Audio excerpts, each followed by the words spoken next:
Okay, Madam Chair, we are live now, and we do have quorum.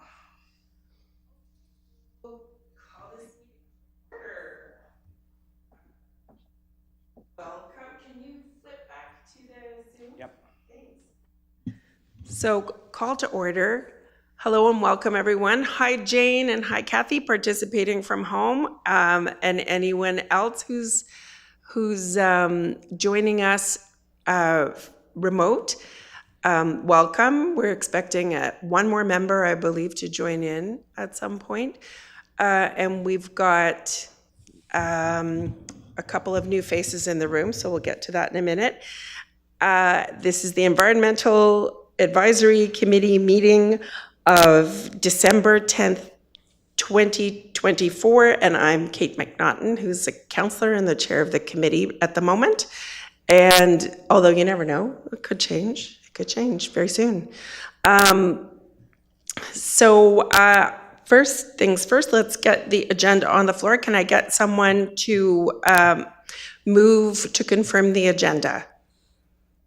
Thank you, Angus. Can I get a seconder? Did you just put your hand up to second? Because, well, we'll just pick you. Do you mind? Okay, well, there we go. We've got a seconder. So then all in favor of the agenda as proposed. Thanks very much. That carries. And we will move on to disclosure of pecuniary interest. Does anybody have one? Anything? Nope. Good. Nobody owns shorelands in South Marysburg. Good. Just checking. And minutes of the previous meeting. Did everyone who was at the previous meeting have a chance to review the minutes from the previous meeting? And would somebody like to put that on the agenda? Anyone? Anyone? Kathy or Jane? Anyone? Kathy, thank you. And Jane, thanks so much. So any comments? Or are we good to go? All in favor? That carries. So now we'll get to the fun part. This is announcements. First, I'll ask the floor, does anyone have announcements? And then we'll get to the really fun part. Does anyone want to share anything? Nope. Excellent. The big announcement today is we've got 2 new members, and they're in the room. And I thought we could have a brief, just a quick round of introductions. And I wonder if we could start just quickly with the existing members, just to say hi and briefly mention who you are, and so that everyone will look familiar to our new members in the future. Is that okay with people? Hey, Megan. Waving at the camera. And I would start. Hi, I'm Kate McNaughton, and I'm a councillor for Picton Ward and for Prince Edward County more broadly, and I'm the chair of the committee, and I do sit on a couple of other committees. Very happy to have you here, and we'll get to you guys last. John? John Hirsch, councillor for South Marysburg, home to half of the Monarch Point Conservation Reserve. In addition to being councillor, I'm president of the South Shore Joint Initiative, and we've been involved in protecting the South Shore for a number of years now. So environment has been my key interest, and within this committee's work, I tend to focus on planning with my partner in crime, Angus here, and that's about it. That's a lot. Oh, and Kate and I both sit on the nominating committee that chose you, so, you know. Do you want to? Okay, I'm Angus Ross. I'm vice chair of this committee. I chair the Climate Action Plan Working Group, which is trying to come up with an assessment of the inventory of greenhouse gas emissions in the county by everybody who is not municipal. And you can probably see the bruises on my forehead from there.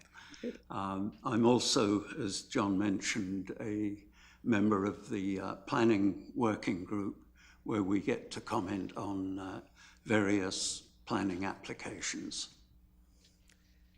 Do Kathy Kathy, Jane, or Megan, would any of you like to? Kathy, was that your hand? Sure. Yep. Go for it.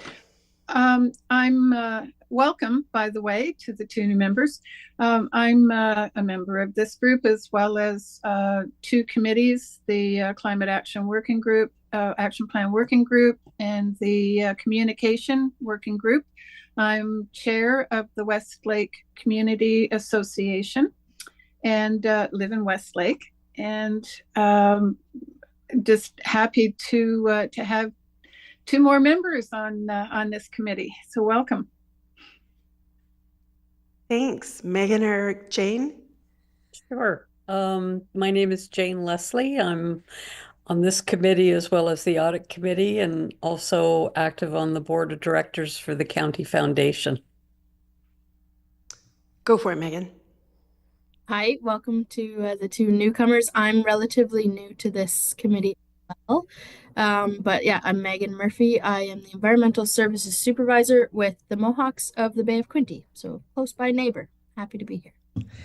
Now, we can pass it over to the new kids on the block. Do either of you want to go first? Go, Carter. You do. Hello, my name is Carter Little. I'm a recent graduate from the University of Waterloo, but I have come to settle in this local county. I graduated with a BA in Communications and Business, and in my final year of business study had a keen interest in environmental sustainability and getting closer to a more circular economy.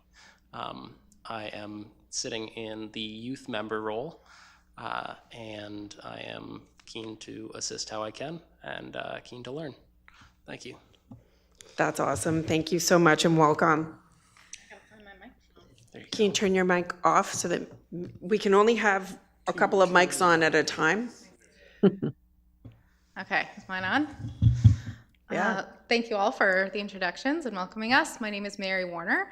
I'm co-executive director of the Toronto Renewable Energy Cooperative and Tapestry Community Capital. So my background is in renewable energy and environmental education, as well as community finance. We're working on a big project right now in affordable housing, financing for affordable housing through community finance. We moved to the county, I think 4 years ago. My husband's family's from here. And then locally, I am treasurer of the Baxter Arts Center. Thanks so much. So it's a room full of keeners. And of course, our clerk, Ben, who, if you want.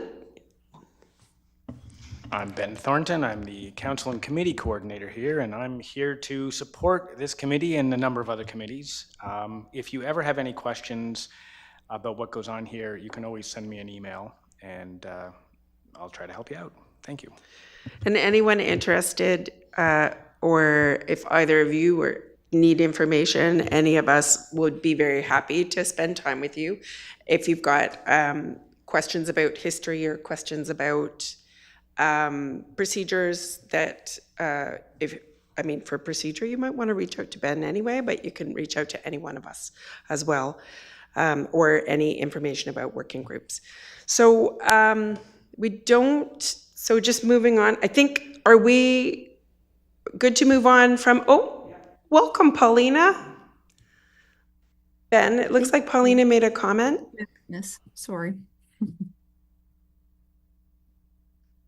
Just letting you know I'm here. Oh, Sorry thanks, to Paulina. interrupt. Welcome. Thank you. So there are no comments from the audience registered today. And if people would like to make comments, if anyone's watching this, because you never know. By the way, these meetings are live streamed, and then they stay up on the, yeah. So if anyone does ever want to register a comment, all they have to do is email clerks@pecounty.on.ca, and they can access the meeting. We don't usually meet in Shire Hall. We don't usually meet in person. It's always online. We get one in-person meeting a year, just to, as an opportunity, if there's a reason for that, or if we just want to get together as real human beings, we can do that. So we're going to move on to our items for consideration, which is next on the agenda. And we do have one of our planners with us. Hi, Scott Portum. Welcome. Scott is our policy planner. And he's here because we've got the shoreland designation review on our agenda today, which we have never as a committee discussed in full. I believe comments were submitted in the summer. I would look to, they were not? They were not, okay. So here's our opportunity right now to discuss. We're just a little bit outside of a consultation period that closed on December 5th, but we're still well in advance of an initial council meeting, a statutory public meeting that will be in January at some point.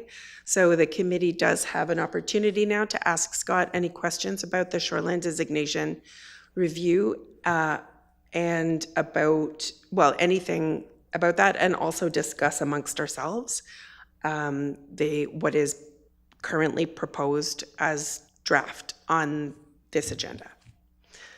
So, hi, Scott, welcome. Thank you. If you like, I can offer maybe a little bit of an introduction just to give, especially with some of the new members, a little background on this shoreland OPA, if you That would be feel wonderful. that would be helpful.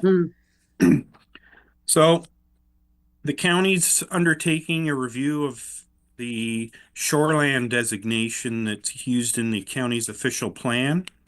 The reason that we are doing a review of this designation is goes back to the county's approval of the official plan in 2021. And at that time, there was some concern raised that the shoreland designation, it's a fairly permissive designation, allowing some tourist commercial uses in particular, and some other uses, that those uses were maybe not compatible with some of the new environmental areas and features that were identified in the new official plan. And so we're undertaking a review of that shoreland designation.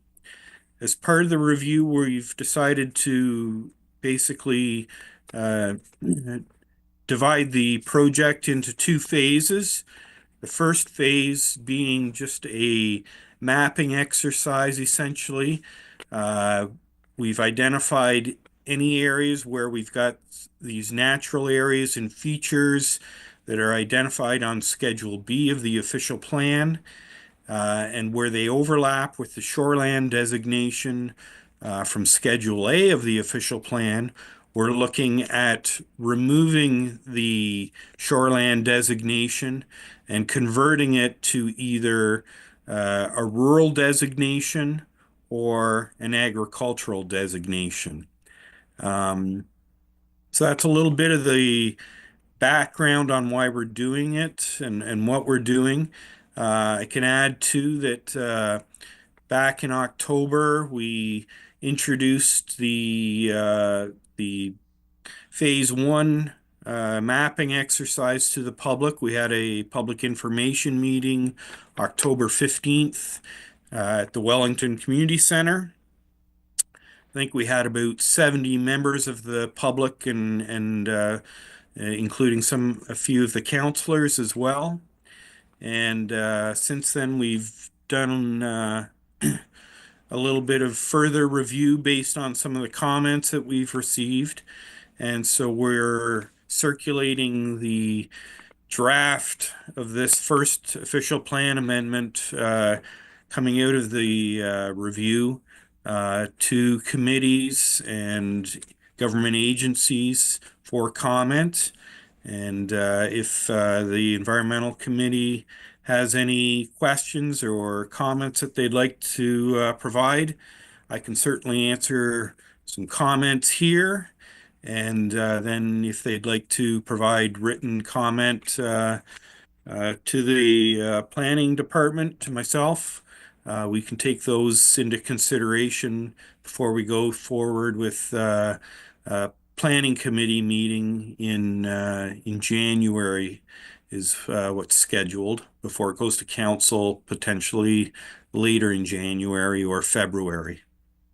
Thanks so much, Scott. So we'll start with John Hirsch, who's got his hand up. Thanks for being here, Scott, for this really important subject.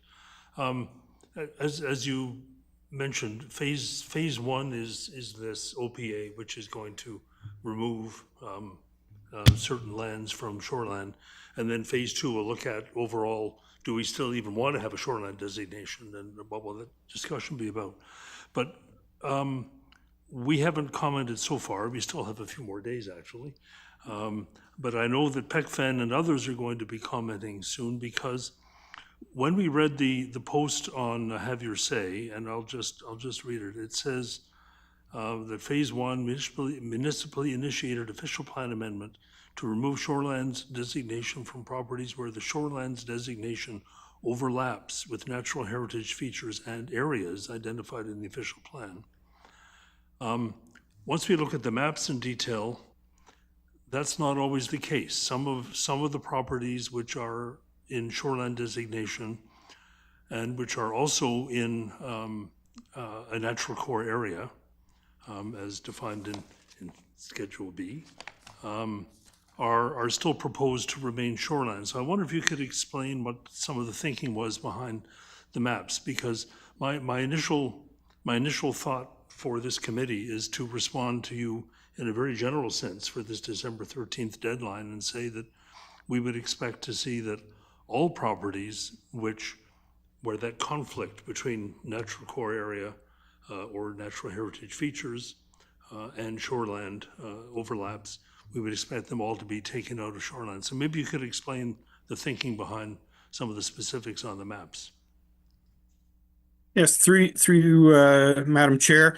In terms of the designation changes, the shoreland designation, where it overlaps with the natural areas and features from the Schedule B, believe that those covered, that the official plan amendment covers those areas. There may be some areas that perhaps got missed, but we could, if you've got some that that appear to have been missed, certainly let us know about that. In the initial presentation, there was also two areas that that weren't part of the natural areas and features. One was at the end of Cressy Point in North Marysburg, where we looked at it, and there was an area that didn't have direct access to road frontage, which is usually an area where development is not supported. And so initially we included that area. The other area that was included was an area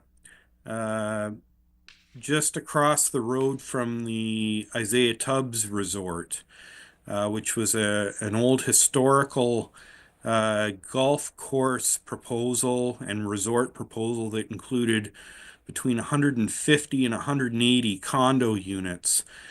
We initially identified that. Based on the input that we received after the public meeting, there were some concerns raised, and so we have looked at making some changes.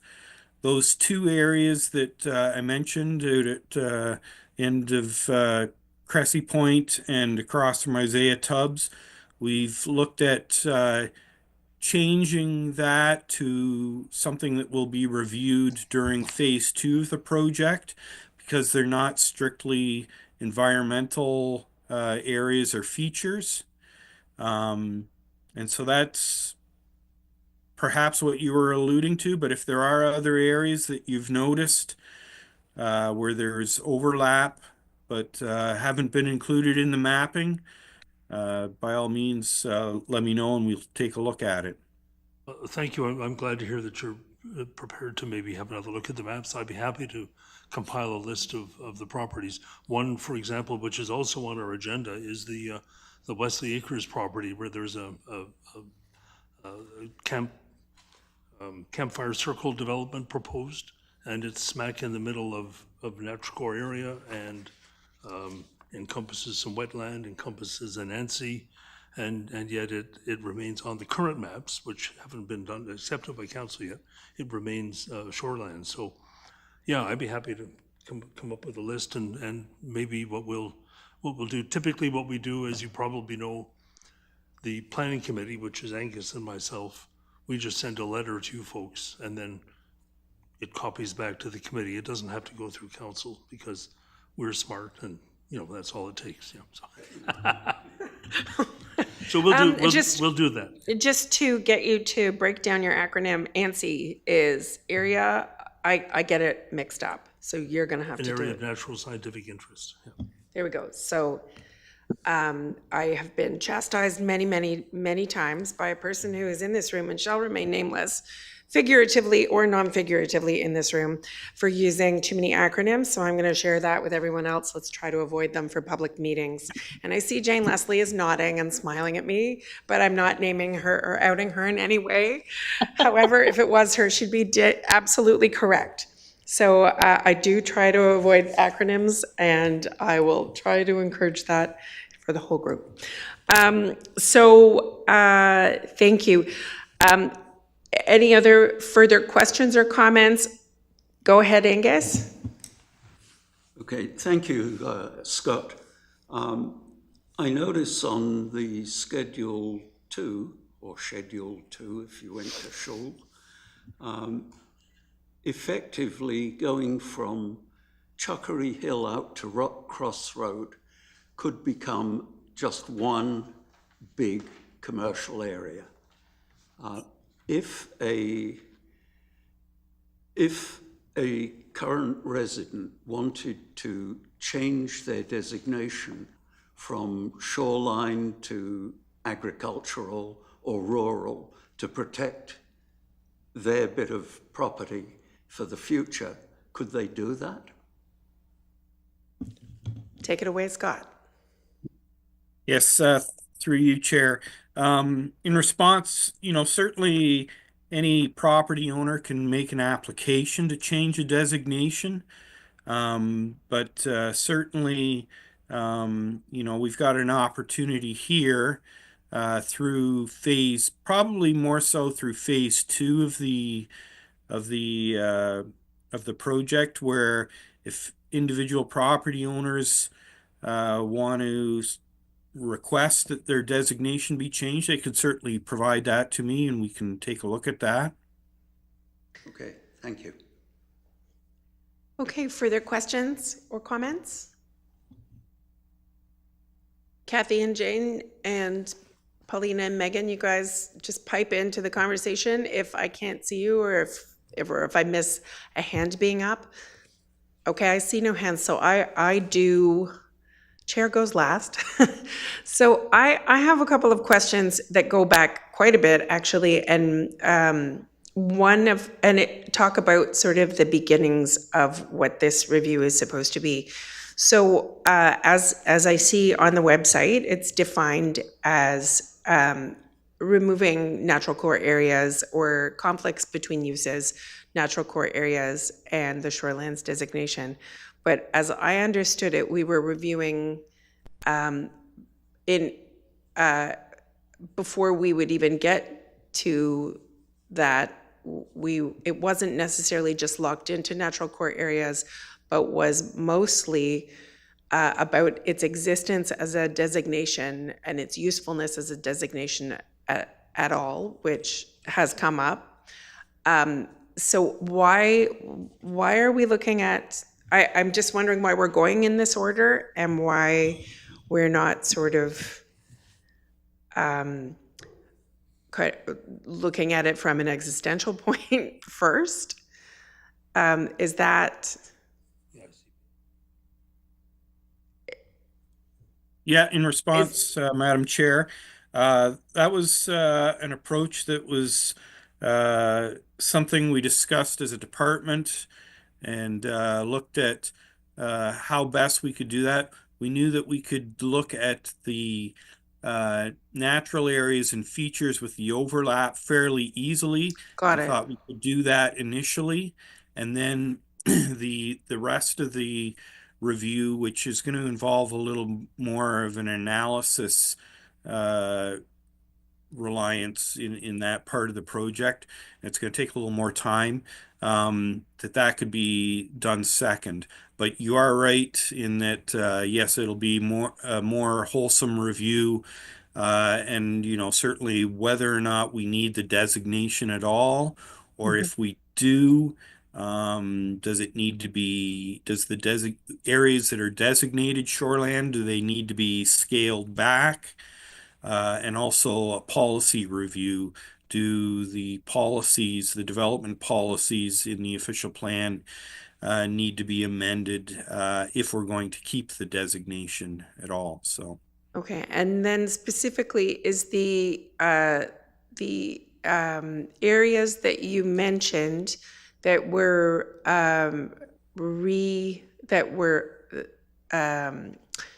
removed from this initial mapping exercise, are they still included on the schedule maps that we have that are currently on the website, or are those the areas in that have been removed? Is it representative of what we're looking at on these maps right now? Yes, through you, Chair. The maps, since they were initially introduced for that October meeting, have been altered based on some of the comments. Yes, since. Okay. So they're representative of what we're proposing at this point in time, with those two areas across from Isaiah Tubbs and out at the end of Cressy Point being shown as remaining in the shoreland designation, at least at this point in time. As is currently it'll- on these schedules. Yes, thank you. exactly. There were some other changes from what was presented in October as well. So there may be some areas that you might notice are a little bit different from what was in mapping from back in October. So that might be something that you might be picking up on as well. John. Thank you, Madam Chair. And I would add too that one reason to get this done now, and of course this whole project has taken longer to get going than we had all hoped back in 2021. But and this is a great planning lesson for our new members if they haven't followed planning. My favorite subject. We put in place almost 2 years ago, an interim control bylaw specifically to not deal with planning applications where that overlap occurs. And that bylaw was extended once and it runs out in May. And I believe we can't really do another extension. So we really do need to do this first step of wiping out the overlap situations before going over that overall review of whether we really need a shoreline designation of what it should say and what the policy should be itself. So ICBL, interim control bylaw. Thank you. Thank you for Thank clarifying you. the acronym. Yeah. Are there more comments or questions? And do people wish to discuss as a committee or to submit comments, or do people want to simply go away with the context that Scott's provided, review and submit individual comments? So that would be up to the group. Anyone can. You can also make your comments right here to Scott right now. No, I think we're good. Thank you, Scott. Thank you for joining us, and thank you for that overview, and we look forward to seeing more in the future. Thank you. Thanks. So, did we didn't even put this on the floor, did we, Ben? It's just a receiving the discussion. Yeah. We'll do that now. Oh, Ben. So John, thank you. John will move it and Jane will second it. Thanks very much. Okay, any further comments? Any further concerns or questions about process? We're good? Okay, all in favor? And that carries. Okay, now, thanks so much, Scott. Moving on, we've got quite a large planning file on the docket, so which would normally go to Angus and John, and it's, I guess, timed well. So we've got a circulation memo, and we've got a little bit of information, if you had a chance to look at the base 31 draft plan of subdivision application for this section of base 31's proposed development, one of their villages. So, Scott's still here, and he's gonna stick around because he's a member of planning staff. Aren't we lucky? Everything on this agenda is planning, so I'm so glad you're here. So this is, would you like to provide a very brief overview, Scott? Madam Chair, let's put this motion on the floor first. Let's and then do we'll that. invite Scott. Right? Why would we not do that? Okay, so may I get someone to put this item on the floor, that the Environmental Advisory Committee discussion regarding planning file review of draft plan of subdivision application file number 12T24505, base 31, County Road 22 and Kingsley Road be received? Thank you, John. And I'm looking at Angus. Thank you, Angus. So, Scott, back to you. Through you, Chair. Actually, the other files that are on the agenda for tonight, I'm not dealing with those files or handling those files, but I am a little bit aware of what's being proposed on them, so I can provide a little bit of context, I guess. Okay. But certainly the draft plan of subdivision for base 31, something that planning coordinator Matt Coffey's been dealing with, is just part of that large development proposal that's proposed up above Picton on the Hill, and they're looking at this first draft plan of subdivision application, which of course would be conditional, even if approved, on addressing a number of issues in terms of servicing, stormwater management, traffic issues that need to be addressed, those sorts of things. But yes, this would be the first part of this, the approvals needed for this development. Thanks, Scott. So now what's atypical about this from my perspective is it's a draft plan of subdivision with not a lot of information. It certainly shows, I guess, quite a bit related to what looks like servicing requirements.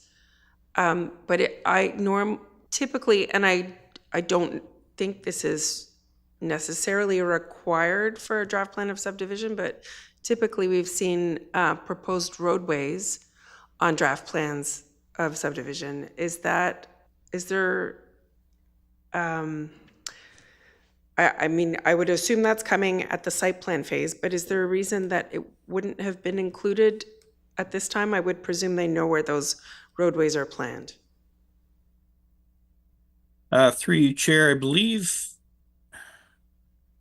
the one that's in front of you now in particular is looking at creating a block that would be part of an apartment building that's proposed initially for the project. I don't think, is it? But as well, some of the other lands. Oh, The only thing that's not, this is the Scott just mentioned. but that's village. This is Village A, yeah. Yeah, I thought we were looking at the servicing for the second village. Oh, never mind. I'm way off base. Okay, never mind. The concept drawing from Village A is. Is it the file cultural heritage assessment? No. You can't find it either, eh? Yeah, that's. Yeah, Yeah, I didn't have that attached to this.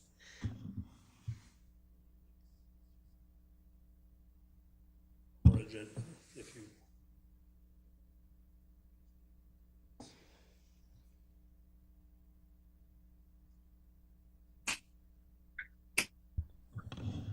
So let's just clarify, because what came up for me was that draft plan of subdivision and not,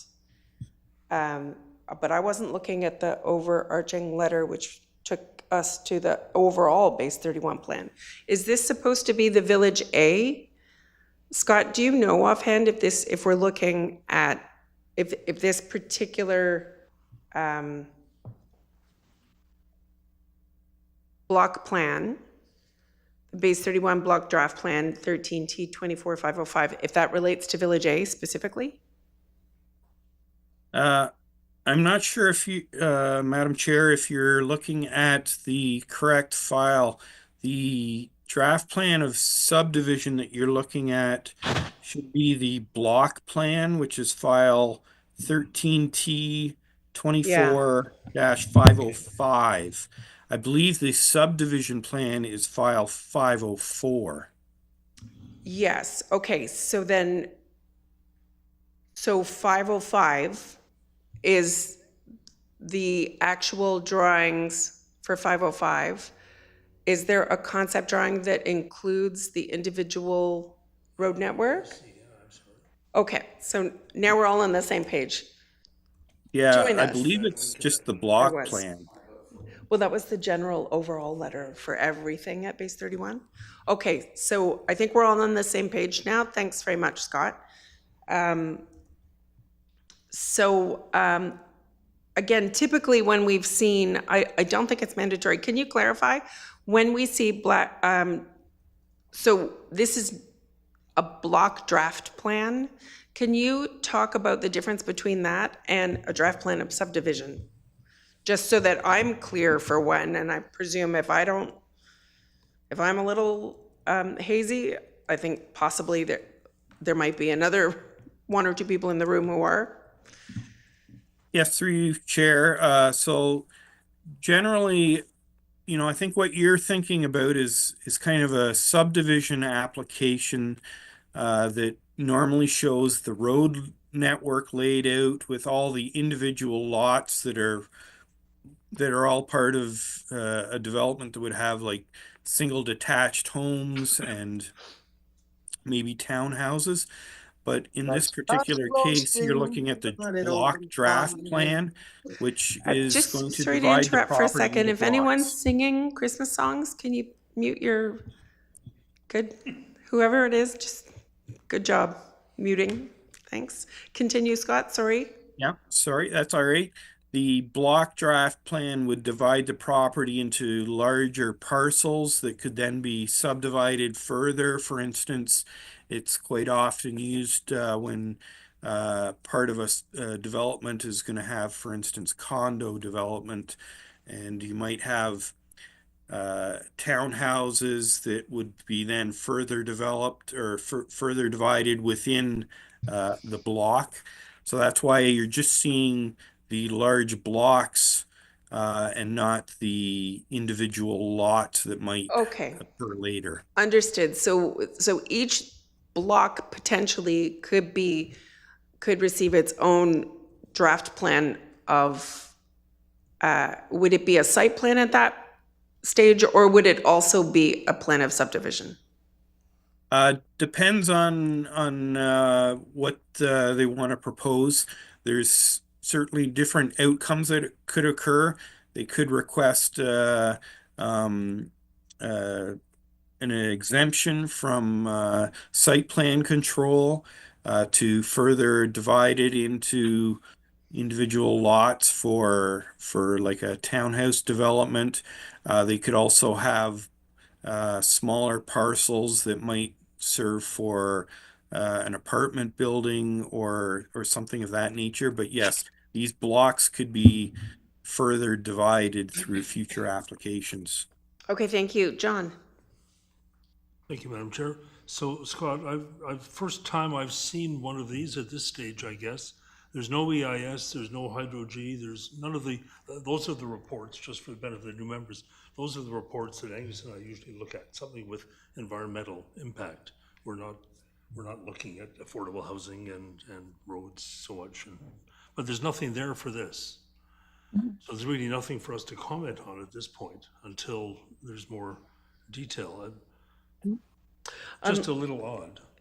Yeah, through you, Chair. Certainly that's something you would normally see as part of a subdivision application, but with a block plan that's being proposed, looking on the website, the planner hasn't provided any of those supporting documents like environmental impacts studies or environmental assessments, not to mention the servicing report that you would have. Well, they've got a functional servicing report just for the block plan, but a lot of those supporting documents you would normally see in a subdivision aren't provided at this stage. They would be provided further down the road with future applications.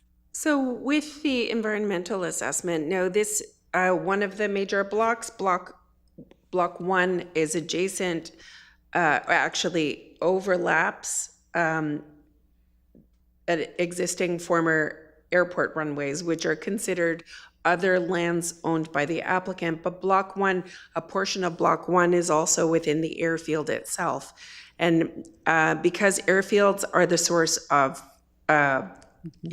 historically, the source of some very problematic contaminants, would there be, do you think we would be seeing a typical EA, a typical environmental assessment, or would there be a necessity to do something more intensive at that location, presuming there's going to be pollutants related to the activities at the location?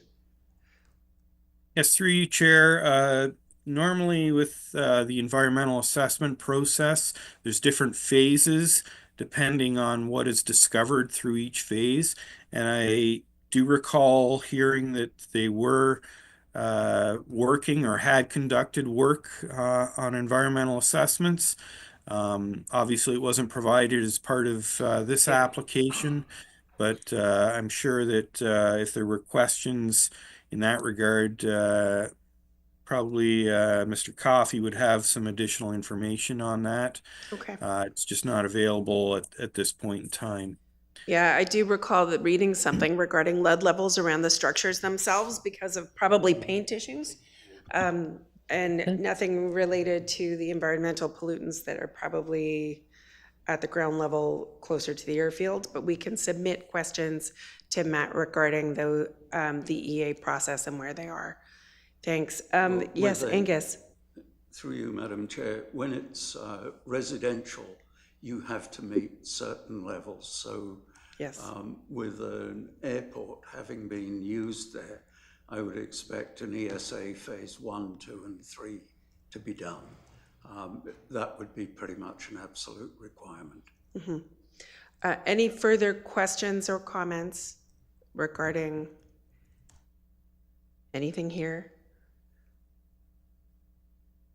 So, Scott, typically when would the environmental assessments be required to be completed? Would it be in advance of the site plan phase? Yes, typically, certainly. I realize you can't answer specific to this file. We can send any questions to Matt.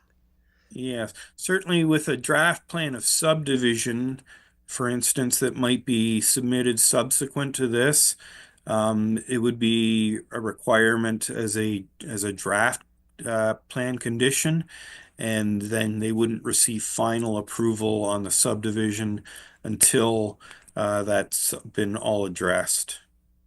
Okay, thank you. So additionally, all of the lands, so the block plan just relates to the blocks that we're seeing. There are some areas in block 5 that, oh no, is block 5, that's just road widening. I believe all of the areas in blocks 1 and 2 and 3 have been disturbed lands in the past. Is that correct? Okay.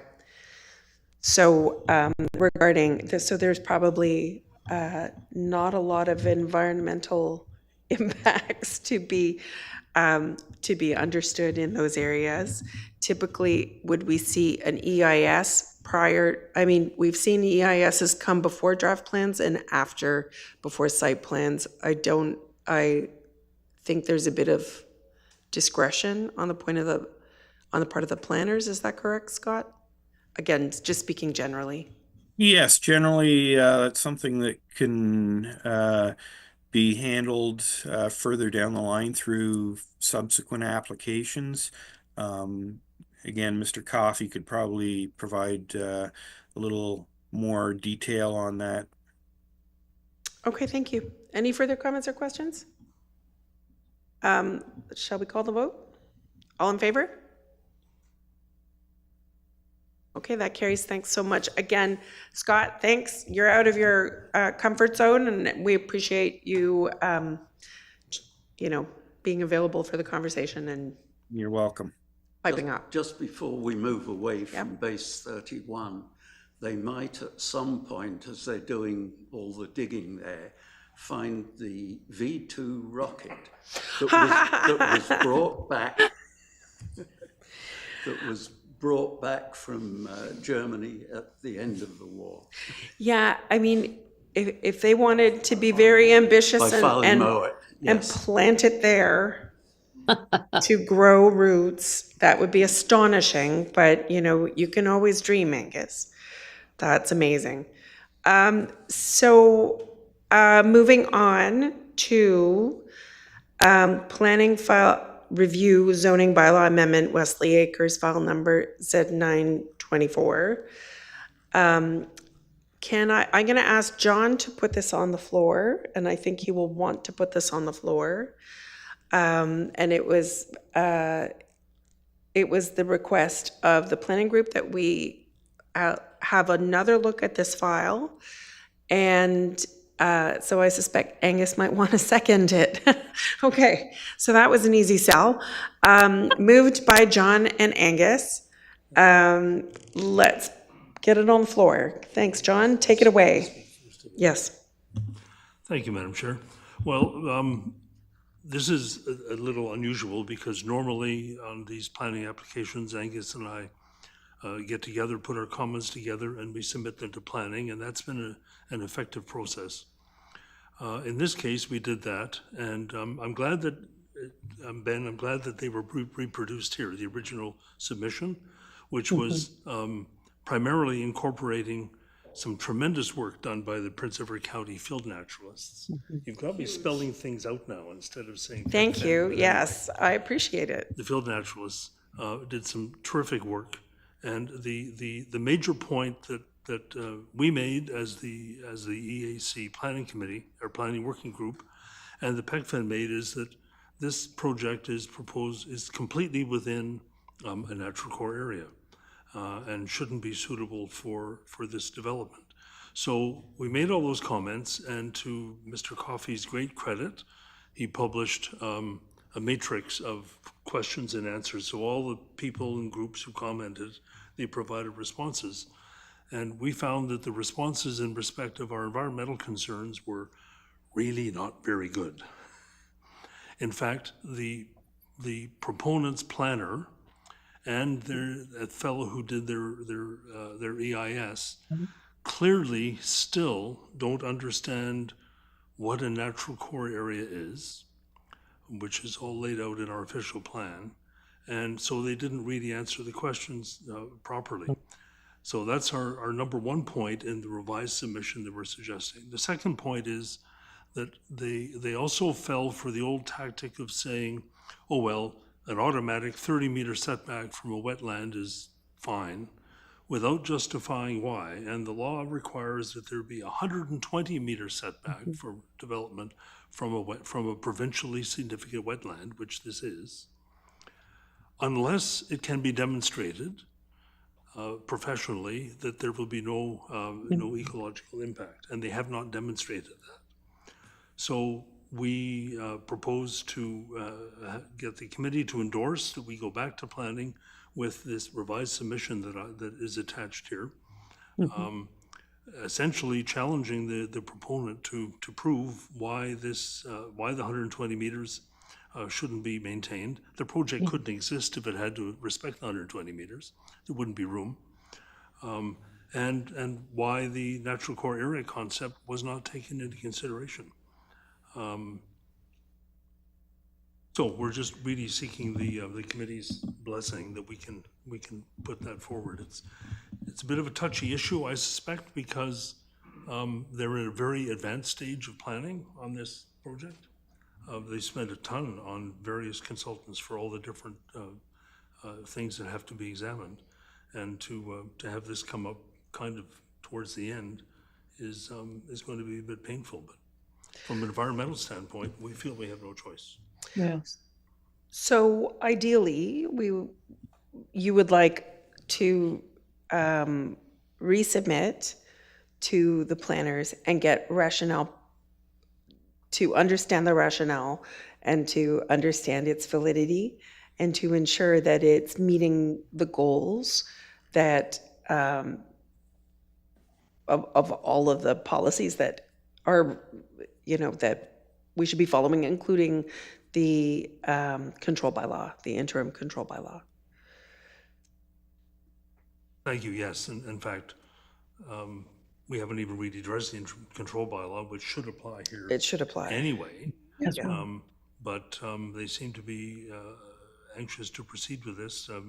My understanding from Matt is it's likely to come to a decision possibly in January. So that they can get started in the spring, one assumes.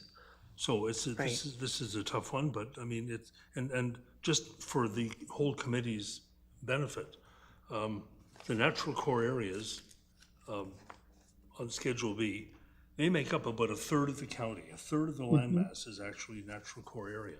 And we fought very hard to get that concept enshrined in our official plan. Many municipalities don't have this concept. We do.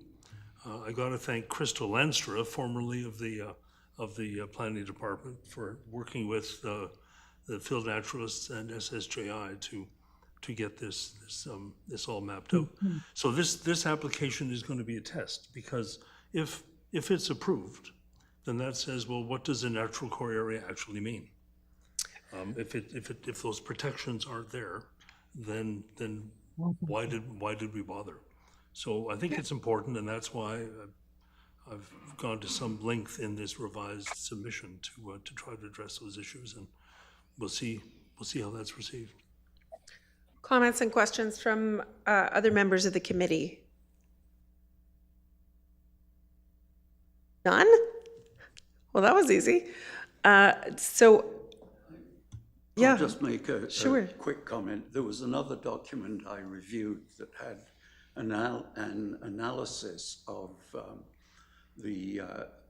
all of the comments that had been made by ourselves, by PECFIN. Matt compiled it. And the FOTEN and the environmental guys put their comments in there. And what amazed me was there were a whole list of them where they said agreed, agreed, agreed, agreed. In other words, the comments are valid. They're not going to do anything about it. So, so the question will be so we can put those questions to Matt directly. How would you? Oh, PECFIN is doing separate commentary. Yes. Yeah. Okay. This time. Okay. So just from the committee, exploring the basic questions, why have we got something being permitted to move forward where there's an interim control bylaw? Why are we, as a municipality, entertaining this type of development in a natural core area? And what is the rationale to be able to move the development closer to a provincially significant wetland. Does that cover the big three? Thank you. Yes, it does, and that's exactly what's in this document. So Okay. if everyone's agreed, I'll take Madam the vote. Chair, if I may, through Certainly. you, it may be that the best procedural way forward for the committee is to endorse, if the committee is inclined, to endorse this recommendation, perhaps through an amending motion that will go in the minutes, that the Environmental Advisory Committee endorses the comments from the Planning Working Group concerning. What he said. Well, I think there should be a reference in Well, there they're doing to their own. seeking answers. Well, yeah, that's We have sorry. this quite often where we're raising issues and all we get back is noted. And it's like, no, what do you propose to do about it? And I think we're seeking clarification around the follow-up action that will be taken. Or to ensure that that it's been properly, Answered. yes, that it's been considered properly, yes. Okay, so are people comfortable with endorsing what's been proposed? Does anyone have any concern? Does everything? I'll move that Sure. if you need a mover for the amendment. I'm not surprised. And John and Angus have said that they would. So, and where's? I don't know if I would have worded it exactly like that, but yeah, okay, good. So, so the amendment would. Ben, have you got one written already? Just to endorse the second submission from. That's John and exactly- Angus? Through you, Madam Chair, that the Environmental Advisory Committee endorses the revised comments from the Planning Working Group concerning zoning bylaw amendment, Wesley Acres, file number Z924. Okay, are people comfortable with that? Have we got heads nodding? Are we good? Okay. We are gonna, yeah. I just want to make sure that people don't want to propose changes or anything, anything similar. Okay. Okay, so we will take the vote. All in favor? Okay, and that carries. That would be for the amendment, Madam Chair. That would be for the then amendment. The main motion, which is already on the floor. Thank you. So main motion as amended, like Ben said, all in favor? Okay, that does carry, finally. And I presume Angus would vote for that too, but he didn't. Okay, there we go. Okay, thanks very much. So rapidly moving on to working group Kathy has a updates. question, Kate. Kathy had a question? Thanks so much. Kathy, if I miss you ever, please just shout out, just bust into the conversation. Okay. Please, over to you. Okay, I don't have a question. I just have to excuse myself now. Oh, I'm sorry. thanks. No, absolutely. Thank you very much for joining us for this first leg of the meeting. Much obliged, Kathy, because I know you've got a very, very busy day. Thank you. Thanks so much, and good luck. Thank you. Okay. So, regarding working group updates, I would want to maybe throw it over to Angus if you have any update. We've got your updates here. If there's anything that you want to provide separately or additionally, go ahead.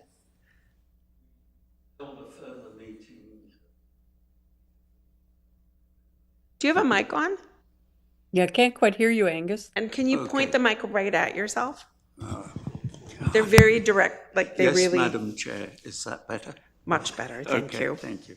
Yes, we had a further meeting at the end of November. The bulk of our work is continuing with the inventory of greenhouse gas emissions. We're moving forward in some areas. We're not making much progress in others, and the postal strike hasn't helped. Of course. We're also looking at doing a 45-minute, two-item Zoom meeting on green design, low impact development. And we'd like to invite some of the planning staff to it as well, because we think it would be very useful for them. Dan Leeming is a national expert in green design, and particularly as we understand that Michael Michaud is working on requirements for green design within the county. It's something that I think could be very timely and very useful. That's great. Is that something that you would provide, that you would welcome committee members who aren't on the Climate Action Plan Committee as well? We'd welcome EAC members on it. That would be great. So, and something that we've actually seen our planners really move ahead with. We've had a couple of designs come to council that actually incorporated LIDs and or I should spell it out, but it's already been mentioned. Low impact design. Yeah. Oh, yes. Well, physician, check thyself out. They've got both caps and lids, community action plan. There's a lot of acronyming going on. So,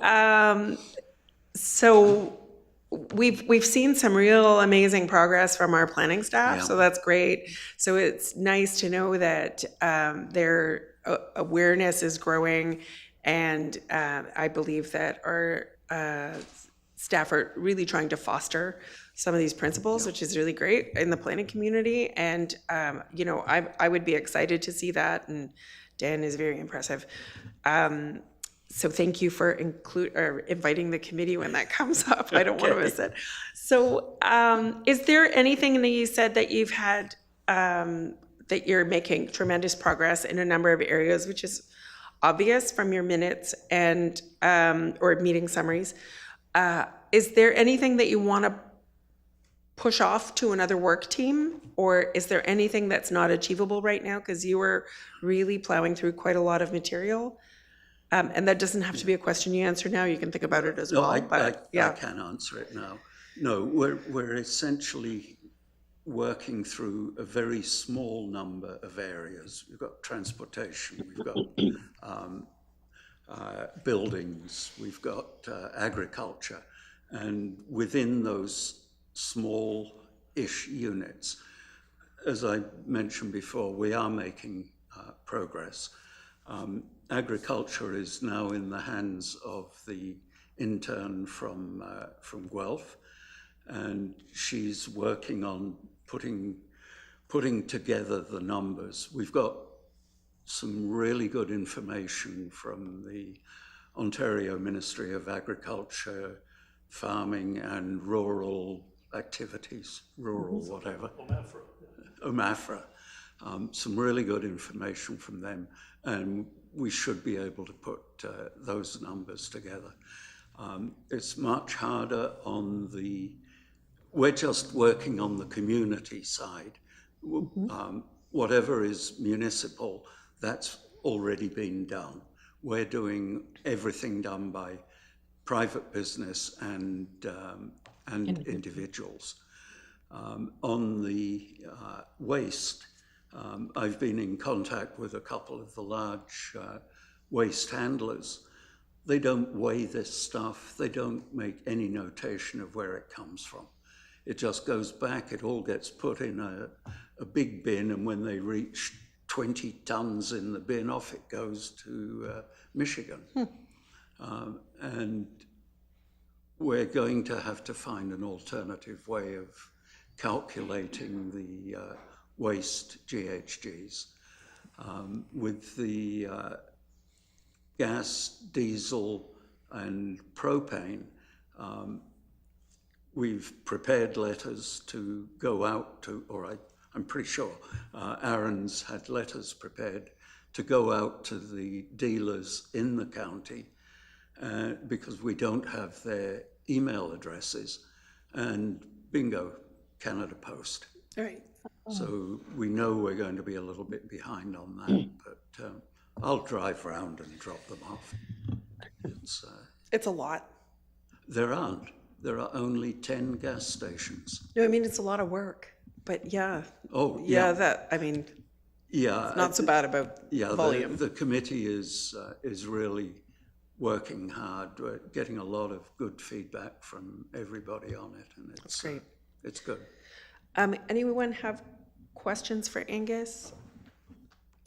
Angus, do you, I mean, Canada Post notwithstanding, do you have a feel for a timeline when you might be in a position to present to council or community groups or something along those lines on your We were findings? hoping for the end of this year that we would have a pretty good grasp of numbers. It's probably going to be deferred a little. Okay. But what we'd like to do as well is to bring in some actions that council could take, which, because we're supposed to follow up on an annual basis, once we've got all these numbers, Yeah. that isn't the end of it. You've got to follow up and recalculate. I'd like to see the county require gas station, propane dealers, and others, have them provide the volume of gas and diesel sold in the county on an annual basis. We don't want to know how much they got for it. All we want to know is how much there was. And there's a number of elements like that. Natural gas, Enbridge should do it automatically. Hydro 1 should do it automatically and break them down between residential, commercial, industrial, and municipal. It would make the job in the future so much easier. So when we do the presentation to council, I want to bring in some concrete measures that they could take, which would make it much easier in the future. We've practically eliminated the need to have Angus prepare a presentation in January. We've got Aaron McNichol coming forward in January, we think, to present on a public engagement project, a larger public engagement project spearheaded by the Climate Action Plan Working Group and the Staff Green Task Force working together. And so we'll hear a little bit more at that point in time and a little bit more about some engagement plans that I think are going to be conducted and concluded within Q1 of next year. And we'll hear more in detail at that time. So you just think of this as like a teaser for that. That kind of sums it up. The one thing I was thinking about is one of your work plan items, advocate for an environmental lens on all policy, bylaw, and reports. That's something that's attributed to the Climate Action Plan Working Group. I was wondering if you would want that to be shifted out of your group because you've already got quite a large workload and shifted onto someone else, or figure out another solution so that it can get managed elsewhere potentially. Madam Chair, you're reading my thoughts. Okay. So my daughter thinks I can read minds. It's not true.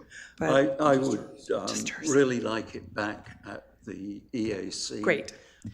Because then it can go straight to staff, to council, and I hope would have an impact. Good. So we'll make that change when we get to work plan, or work plan item. And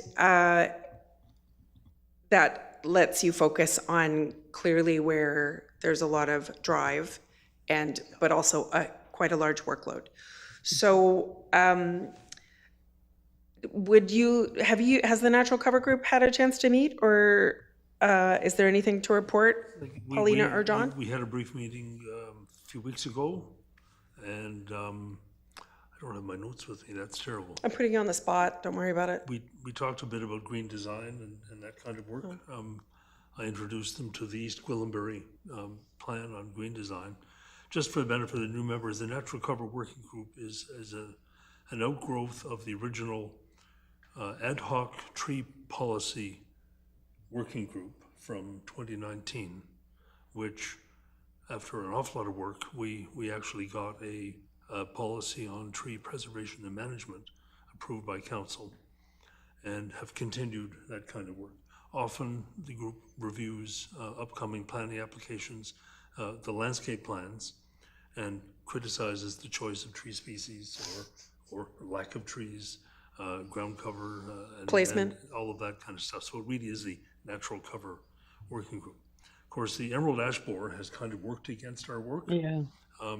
I think we're in the minus in terms of increasing the tree canopy, but that's what the working group's about. Thank you. Kathy has left the room, the communications working group. We're still looking for people, and I have had an opportunity to chat with our two new members, one of whom is already very overcommitted, and thank you for valiantly participating anyway. And one as I might be able to, sucker into joining us.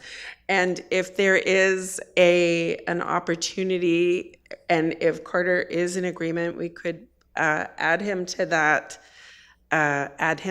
group and still continue looking for additional new members, because we do have room for several more. So if people do know anyone, if people have any names where they would like to make a recommendation, please pass them along to me.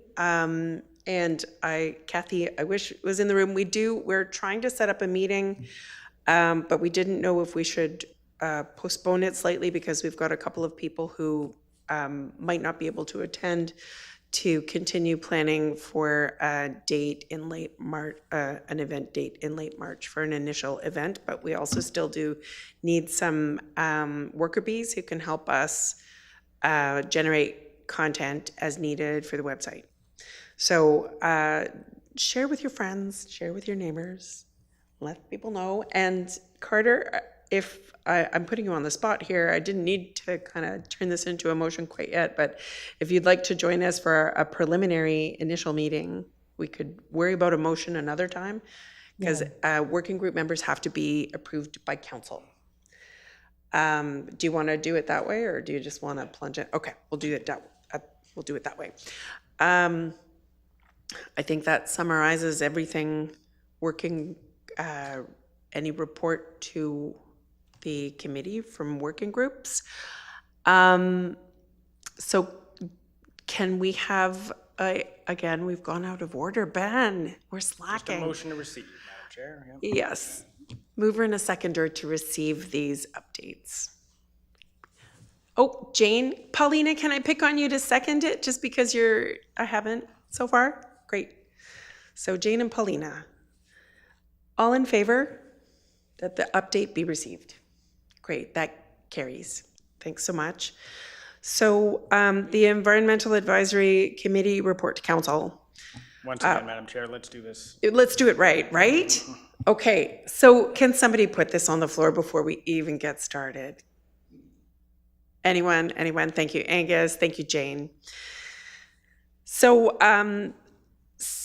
the report to council, so there's been some somewhat devastating climate news of late, and the way that we approached the report last year, the report to council, was a kind of a good cop, bad cop scenario. Angus and I presented together, and we presented opportunities, but and we tried to create a positive sandwich on either side of some of the bad news. And we had a good deal.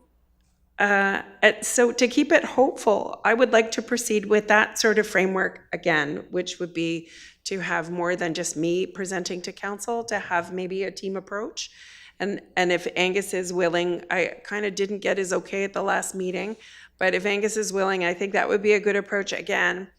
And to identify, as I think this originally came from Jane's initial reports last year, trying to keep the positives in mind and have a section devoted to the opportunities that we have as a community, the great things that are happening around the community, not just with this committee and working groups, but also with community groups that are doing some wonderful things that we can try to create a bit of a positive, try to bring some positivity, and then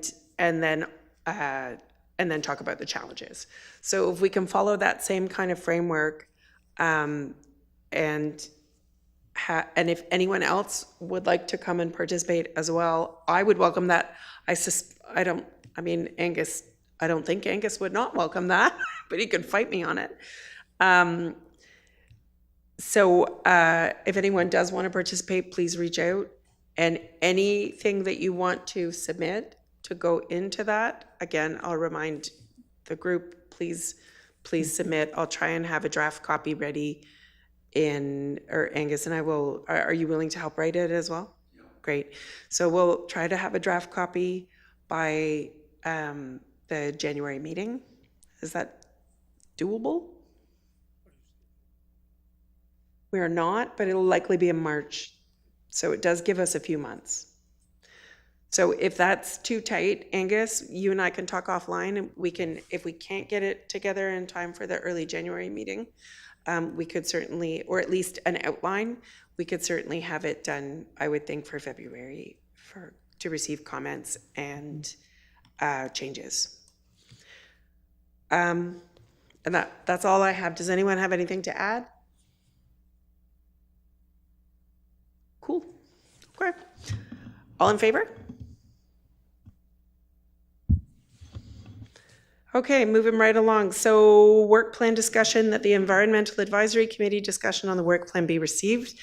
Motion to get this conversation started so that our wonderful clerk does not get in trouble with his bosses. Again, I'll just pick on people. Paulina, do you mind? Great, thanks. And Jane, do you mind? Perfect, thank you. So one thing I would propose is that we make the change that Angus and I were just discussing, that the development of an environmental lens on all policy, bylaws, and reports come back into the committee's hands, and that we place it on a future agenda to grapple with it there, and possibly, if possible, I would suggest, as it's flagged as highest priority in our work plan, I would suggest that we bring that back also in January. And I would make that motion if you need a motion, or if we can just move it with discussion. Okay. Are there any changes or additions to the work plan or subtractions to the work plan from any member of the group? Zero hands makes it super easy. Okay, any further comments, or are we good to call the vote on this? Oh, and just for new folks, this is an opportunity. Every meeting, the work plan discussion is just, we've got our priorities lists, we can change them, add to them, subtract from them, or assign those priorities depending on the will of the committee. So if there's anything that you ever want to bring forward to the committee, that is where you would bring it forward. It's essentially potentially a new business or how to handle business repository item. So for example, I think at some point we might, Mary, you might want to bring forward an idea about how we encourage people to use active transit to get to school, which is, I think, a really, which is something that the committee would want to support. That would be the time in a meeting that you would bring that forward. So that's kind of like a perfect example. And John has a question. Madam Chair. Yes. Councillor Hirsch. Budget considerations, the AAC famous EEC reserve fund. Standing at $3,800 as we speak. Okay, and we didn't add anything to it last week, We added right? nothing No, it wasn't even mentioned. for reasons. So that money is still hopefully available for Yes. spring extravaganza, whatever it's called. As needed, yes. It is unattributed elsewhere. So we And- have a little bit of money, Yes. unlike all the other committees, which have no money, so pretty good. except for traffic committee, which has quite a bit of money. Well, a little bit. But this is a much littler bit. We can use it for things like advertising, communications, support, or admin if we wanted to do a mailing, for example. And there was some discussion about attributing some to our municipal communications team, but they had already determined a work plan that they found workable, so we didn't need to do that, just for Angus's edification. Okay, anything further, or are we good to go? Okay, all in favor? Oh, no, we had it. Oh, It was Paulina and Jane, I believe. Is that right? that is Yeah. correct. That is correct. Okay. We finally did it right, Bet. we finally got the order right. And yeah, we're so used to me forgetting that, kidding. So all in favor? That carries. Next meeting date is January 7th. Yeah. Is that good with everybody? Are we good 4:00 on January 7th? Does that work? Okay. And before we adjourn, if anyone's free and would like to go, we're finishing early and it's December. Happy holidays to come, everyone. If anyone would like to go for a quick celebratory December drink after the meeting, then stick around and we can discuss. Are we allowed to keep the Zoom open for a few extra minutes, Ben?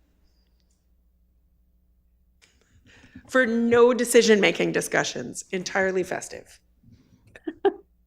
I will cancel the broadcast. once Yes, the meeting is over. absolutely. Okay. So motion to adjourn, please. I'm going to hand it over to you guys. Can you guys do it? Sure. Okay, so Carter and Mary. Oh, and another member. Can we have a thirder from Paulina's house? Yeah. You wave your hand, say third. Hi. Third. So this meeting now adjourns at 5:23 p.m. Thanks, everyone. All in favor? Okay.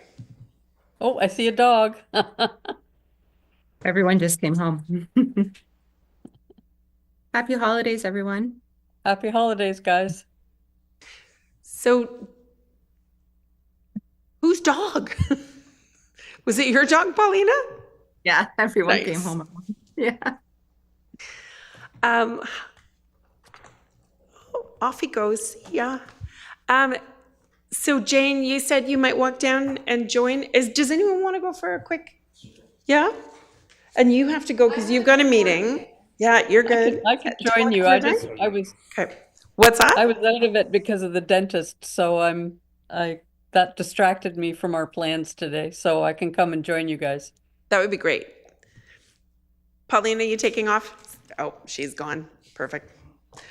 Okay, Jane, I will text you a location. Okay. It looks like you, me, and Carter. Okay. And I'll see if I can coerce Ben, but he might actually want to go home and see his kids. Okay, Okay. thanks. Take care. Bye. Bye.